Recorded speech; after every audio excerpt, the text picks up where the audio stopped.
Hi, friends. I realized during the last recording, the last broadcast there, that my microphone was completely turned off, and I'm going to persevere, and I'm going to go ahead and just record this again. I'm not going to let it stop me.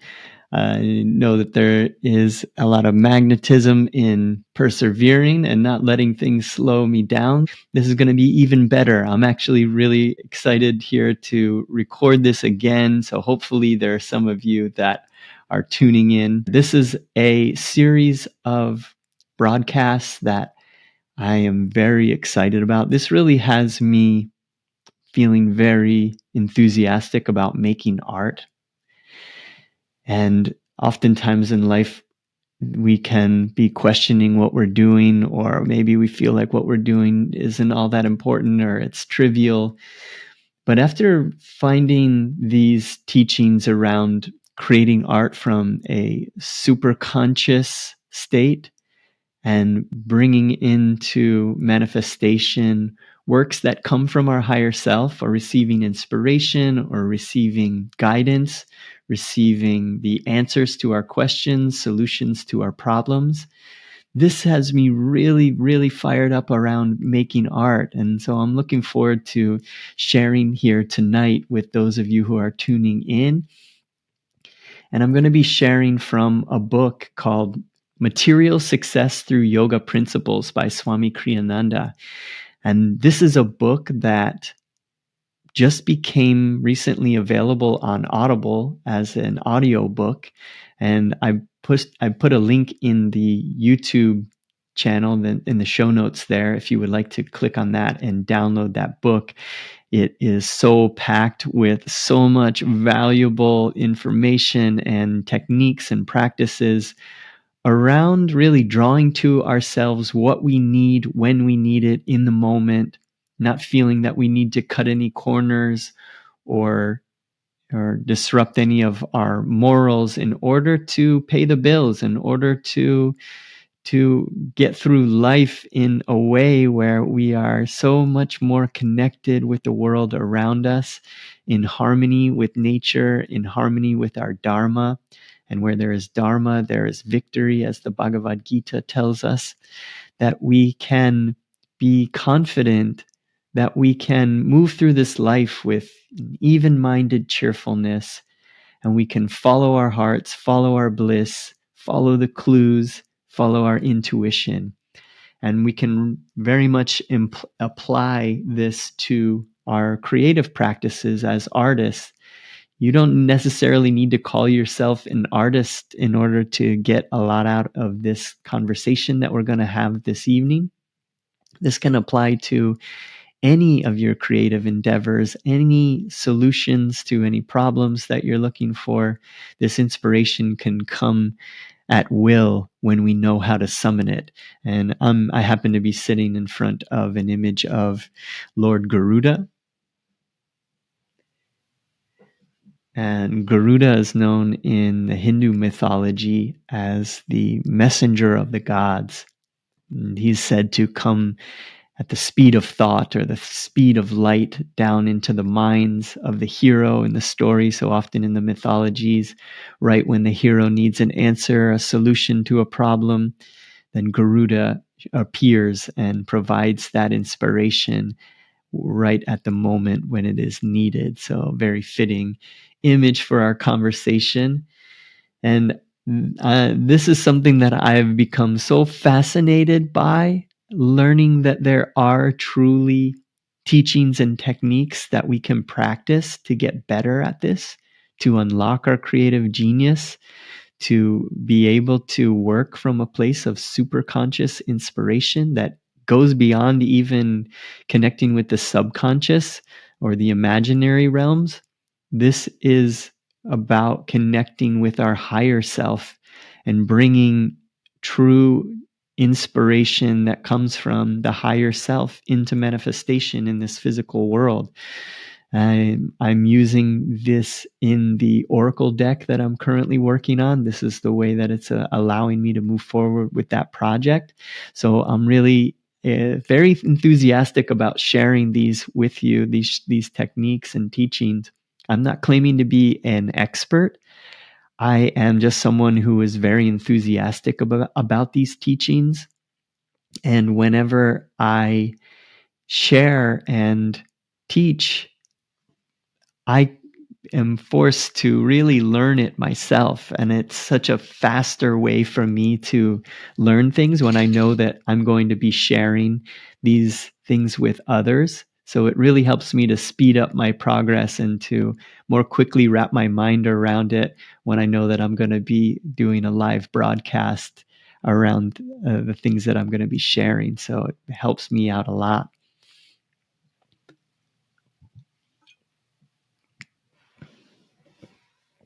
And so as I'm just choking on my water now. Give me a second. Before we begin, I'd like to just relax and release tension in the body and give me a chance to unclog my throat from choking on my water. We're going to just do a short and long double inhalation. We're going to tense the muscles in the body in a low, medium, high tension. And then we're going to exhale with a ha, ha, and relax and release all that tension and just feel. And this will allow us to come here into the present moment, to fill us with concentration and focus for our talk and our time together this evening. So let's go ahead and with our eyes closed, the gaze uplifted at the point between the eyebrows, take in a normal deep inhalation, breathing in and all the way out. And now double inhale and tense. Inhale, low, medium, high, vibrating with energy, and exhale. Relax, release, feel. Again, inhale and tense. Low, medium, high, just a bit higher, vibrating with willingness, and exhale. Relax, release, feel. Last round, inhale and tense. Low, medium, high, just a bit higher, vibrating with willingness, and exhale. Relax, release, feel. Just calling on the Divine Mother, calling on the great masters, the gurus that I follow for inspiration to be here with me, allowing these words to come through freely, guided by Superconscious inspiration flowing through these words to be truth for all those who are listening. Om, Jai Masters, Jai Guru, peace, Amen. And so I wanted to share some words here from Swami Kriyananda's book called Material Success Through Yoga Principles. And he says, this is pertaining to superconscious inspiration and artwork. He says, a secret of effective practical action is to draw upon your innermost natural resource, superconscious intuition. To receive the higher guidance, don't think you must first engage in long meditation. Clarity doesn't depend upon the time you spend seeking. What is important is the energy you focus on coming to your decision. Some people deliberate painstakingly for hours, days, or even weeks. Even then, they are only tentatively hopeful of having reached a satisfactory conclusion. And by contrast, really successful people make better decisions on what may seem like a spur of the moment. Let me repeat, it isn't a question of time. It is a question of focused energy. Focused energy. So we'll break this down here a little bit. This superconscious intuition for receiving inspiration and guidance. He's talking about it doesn't actually require time. It requires energy and focused energy and clarity. And having that focused energy, being very having a lot of concentration there and bringing that energy to a focus. So not taking painstaking hours, days, or weeks. That successful people often seem like they make these decisions at the spur of the moment. And it really is about being able to harness and focus the energy, not about the time that it takes. He says an important truth to remember is that a strong flow of energy generates a magnetic field. That magnetism can actually attract inspiration according to its animating consciousness. The slow deliberation involved in most decision making has dim energy. The time it takes doesn't justify the results, for it seldom never reaches any inspired conclusions.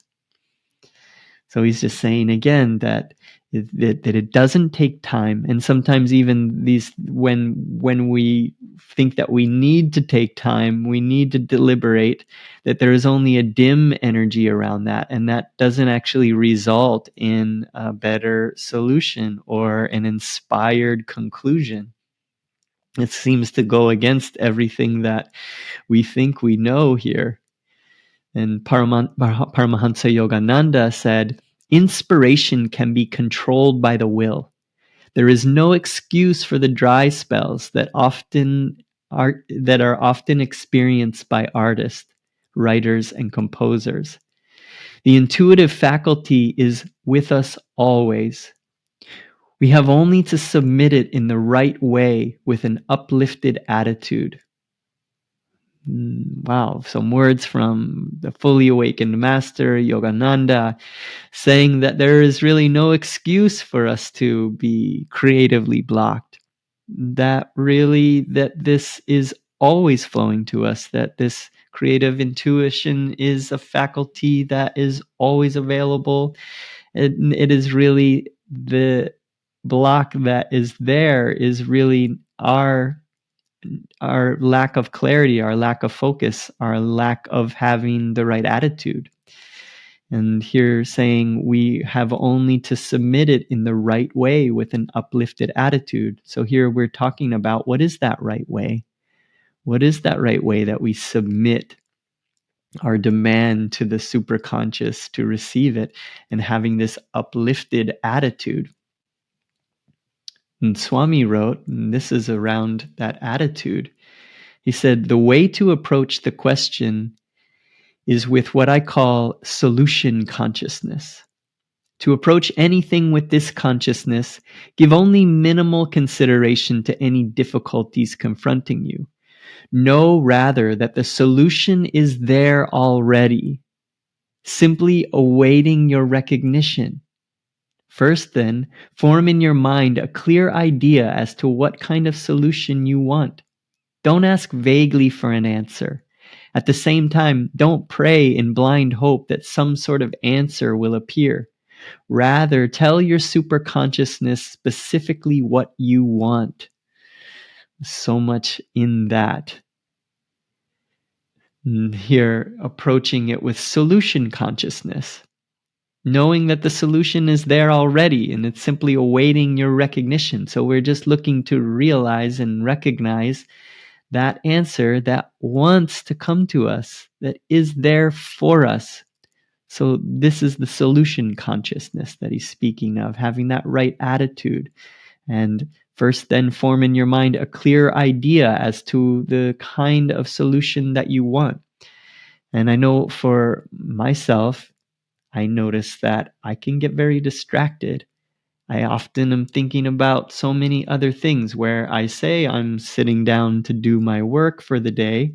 I say that I am here to design, to sketch, to draw a art piece, but my mind is on perhaps paying my bills, or my mind is on what I'm going to eat for lunch, or my mind is on a conversation that I had with somebody, or my mind is on another project down the road.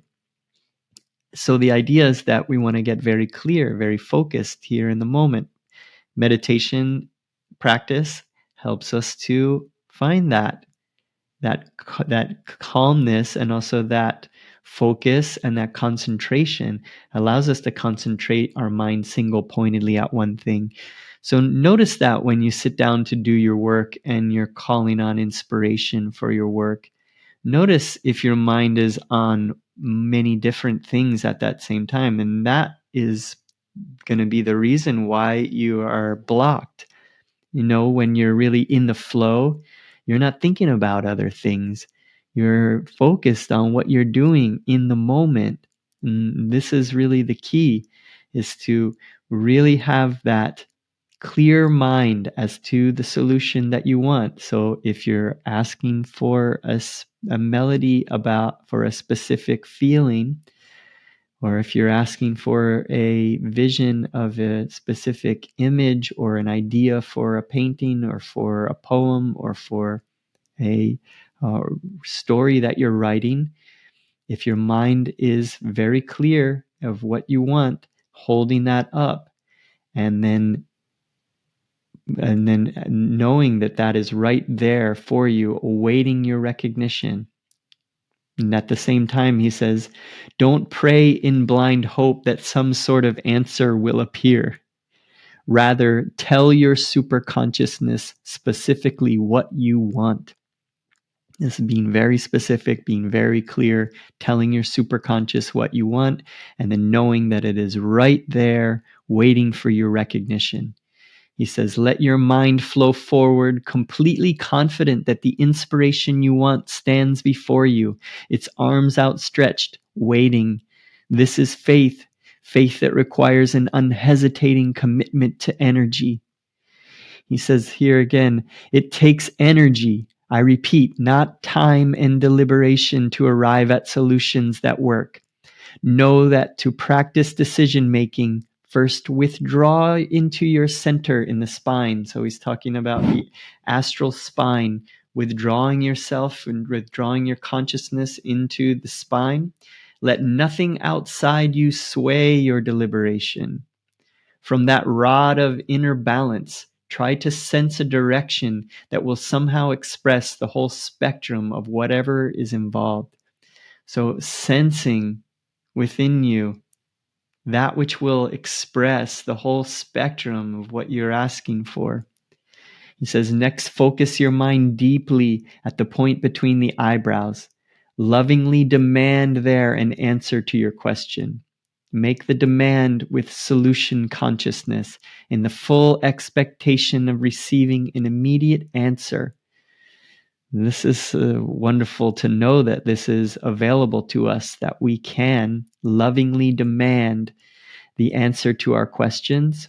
We go inward, we become calm and undistracted, and we feel and we receive and we recognize the answer, and we can have a full expectation. This is the attitude of just knowing that it's right there for us. It's already there. It's just up to us to go inward, to relax, and to receive and feel the answer.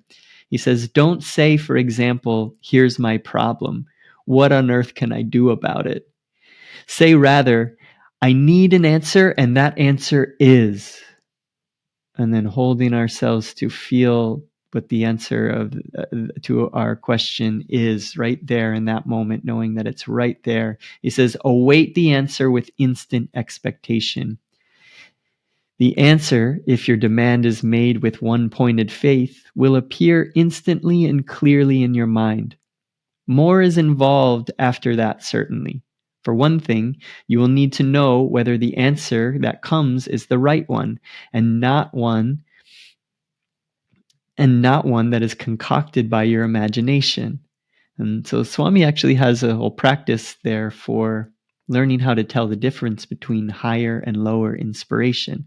Lower inspiration being from the subconscious realm, lower inspiration that is really information that just gets redistributed, rehashed, that comes from our subconscious realms, but new inspiration or new information that comes from the superconscious becomes available.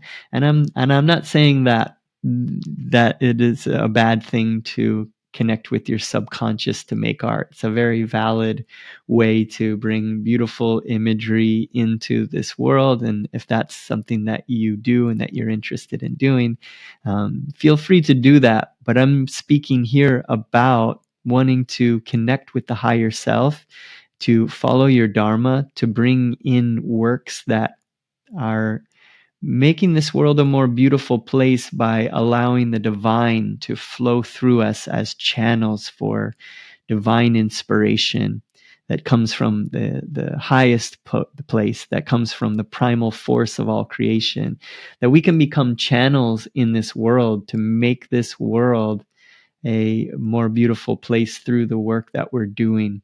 And we can share the feelings, the divine feelings, through our work. And we can also, in our life, whenever we notice a interesting feeling or a great feeling that we have, or a moment of deja vu, or if we experience a beautiful scene and it allows us to feel deeply, then we can express that feeling through our work, and we can hold up to our super consciousness. We can say, I want to express this feeling, and you can be very specific about the feeling. I want to express that through my work. And then we hold that up to the calmness within, and we know that that answer is waiting there right for us. And I've noticed that through this practice of beginning the Oracle deck series of artwork, that is allowing me to practice this. And it's been amazing to see what comes through when I am working in this way. So I'm currently working on this series of courses for Skillshare that I'm recording here currently. I'm working on those that I'll be releasing on Skillshare. And simultaneously, I'm working on an Oracle deck of artwork that is based around deities. And it's allowing me to really put these teachings and techniques into practice while I'm working on the artwork. I also used it in the writing of the course. So it's been very meta. As I'm practicing these techniques, I'm writing about it. I'm recording videos to teach it. And then I'm also working on the Oracle deck, where I'm putting all of these things into practice here in a practical way in my life. And I'm seeing it show up. And it's really fascinating. And I am really looking forward to sharing this more with people who are interested in turning this on for themselves and learning how to do it, so that we can talk about this together in the Patreon. If anybody is interested in joining that, this is where I'm going to be sharing all of the insights as I work on that Oracle deck, and it becomes a place where we can talk more about these teachings and techniques of super conscious inspiration. So check out the Patreon. It's just $5 to join that. I'll be posting a lot more there here in the near future. And you'll be able to see the Oracle deck images before I post those on my social media, and they'll also be more in-depth as I kind of share blog posts around it as it comes into manifestation in the physical world. And so the next area that I wanted to focus on here, really, I mean, over and over, Swami is just talking about that it's about energy. It doesn't take time, it takes energy and focused energy. In the Skillshare course, I've been working on some guided visualization meditations for putting a lot of this into practice and being able to practice some of the things that I'm talking about by following the audio guidance. And I can't wait to be able to share those. It's been a lot of fun seeing what comes through for that course. And this is another quote from Swami Kriyananda. He said, "The important thing at all times when expressing oneself artistically is to hold before the mind the thought, and especially the feeling, that one is trying to express. One should refer back to this concept again and again as he progresses." And so this over and over, we don't want to do it just once at the beginning. Okay, we have the inspiration, we're feeling the inspiration for it, we water that inspiration with love, we hold that inspiration up to the calmness within, and we see whether that inspiration, the impulse for it, grows stronger or weaker. This is one of the practices. And when you want to test when an inspiration comes, if it is something that you should move forward with, we hold that inspiration up to the calmness within, and then we feel in the heart, we water it with love, and we ask, if the inspiration grows stronger or weaker. And I've noticed that in my life, I would have something that I was very enthusiastic about bringing into the world through my work. And when I would do this practice, sometimes I would realize that this isn't something that I'm meant to do. The impulse for it becomes very weak, and I no longer am interested in doing it. And then I go back to the practice and I invite the inspiration again, and something new comes in. And then when I do that again in the future, if it is something that is coming from my higher conscious, my higher self, then the impulse for it grows stronger. The inspiration starts to flow, and it really becomes a joy to work in this way rather than slogging through a project, slogging through something. It really just turns on and begins to flow. And it also, I think, to share here at this time, I've had other episodes of the podcast you can refer back to about the dragons that arise. You know, when you get that inspiration and then it's time for you to go to do your work, I noticed, after I finished the writing and the guided meditations, all of the writing and the course, that I'm ready to start recording. I was sharing in a recent podcast that all of a sudden I just got hit with a wave of self-doubt, of distractions, of all of these things that wanted to keep me from moving forward and doing the work. And Stephen Pressfield calls this resistance, capital R resistance. And it's important to know that this is an equal and opposite response to something good that we're aiming at and moving towards in our life. There's going to always be that dragon of resistance that arises. And it's really just about knowing and having the awareness that resistance is something that happens and it comes. And when we see it for what it is, and we say, oh, I recognize that this is just that equal and opposite force trying to stop me from doing this work, so quickly can we dispel it. So quickly can we we can take that energy that looked to defeat us, and we can harness it. It's like riding the dragon. It's like harnessing the power of the dragon and making it our own. Every time we don't give in to the resistance, every time that we move forward and we persevere, we become stronger. We become like a character in a video game that's leveling up, that's adding to our strength. And that's what I did. I persevered through it. I went outside. I sat in the sunlight for a little while. I closed my eyes. I went into the heart. I, I saw the dragon of resistance for what it was, and I moved through it with competence and courage.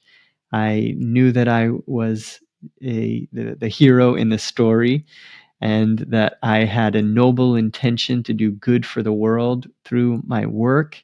And so quickly that dragon of resistance got dispelled.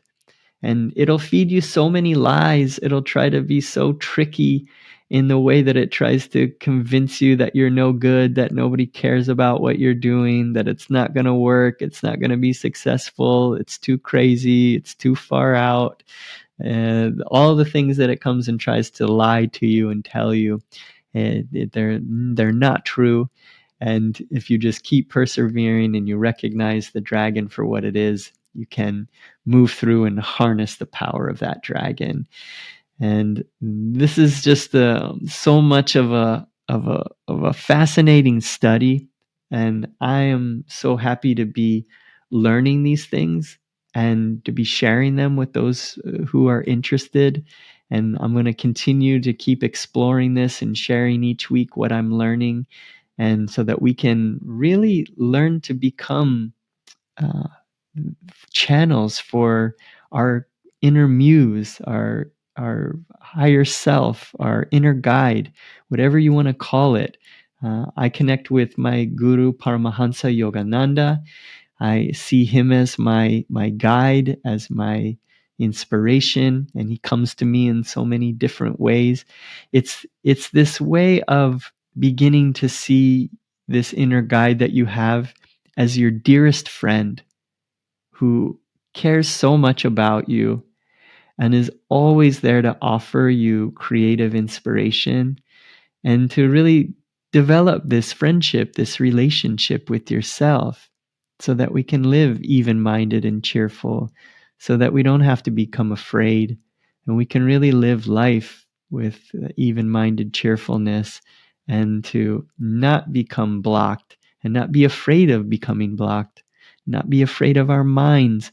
And there's so many examples, and it's happened to all of us, that these dragons of resistance that come can plunge us into laziness and procrastination and falling victim to vices and to overstimulation of all kinds that really just keeps us from doing our work. There's so many stories of really sad stories, the artists who have become prey to the dragon of resistance, but it need not to be us. That's not going to be us. We're learning about these dragons of resistance. We're learning about our abilities to become friends with our higher self. We're learning that that inspiration that we need is always there on tap for us. And it's about going inward, becoming very clear, becoming very focused, becoming very calm, and sending that out like a beam of energy to our higher self, and then awaiting that answer, knowing that it is right there before us, and then feeling it. So I hope these words have brought some inspiration and encouragement to your creative journey. I'll be back again next week. And if you're interested in supporting me to help me to continue doing this work, please come over to my Patreon account. It's just $5 to support me there. I'm going to be adding a lot more to that here in the coming days and weeks. And also come over and visit my online store. I have so many new offerings there. This is an example here. This is one of the blankets, the Sherpa blankets. They come out so vibrant and nice and super comfy. There's all kinds of new shirts and jackets and accessories in the site. I'm always adding new things to it. So go check out that online store to help support me and to bring some really good energy into your space. There's also metallic or metal prints that are there that float off the wall of the Hanuman images, and I'll be adding some more of those to the site there. There's screen printed posters that are signed and numbered. So come support me over there. So if you haven't already, like and subscribe to this podcast and share it with a friend. Really, I always forget to say those things, but if you can do that for me, that's a way to help grow this and to get it in front of more people so that we can really help to become lights in this world. We are warriors of light. If you're listening to this podcast, you are a warrior of light, and we are filling this world with God's light. The politicians and the billionaires and the CEOs and all the uh, tech corporations and all of them out there really want to rule the world, and it's really the artists who make the big changes in this world that last. It's never won by force. It's never won by power. Those things can rise, but they ultimately fall. They ultimately fail. Yogananda said that if brute force could be successful in ruling the world, then the dinosaurs would rule the earth now. But the dinosaurs don't rule the world. It really comes from a perfect balance of of reason and feeling. And this is what we're learning how to do, is to be practical in our idealism, to learn how to feel and to receive inspiration, and to really just become channels and to be the heroes in the story of our adventure. Because when we're the hero in the story, it's the hero always wins. When we're following our Dharma, when we're doing what we're meant to be doing in our life, then nothing and no one can stop us. Yogananda says these things over and over again, just really reiterating that Where there is Dharma, there is victory. Joy to you, friends. I hope that these brought some inspiration to your week, and I will be back again next week. Joy to you, friends.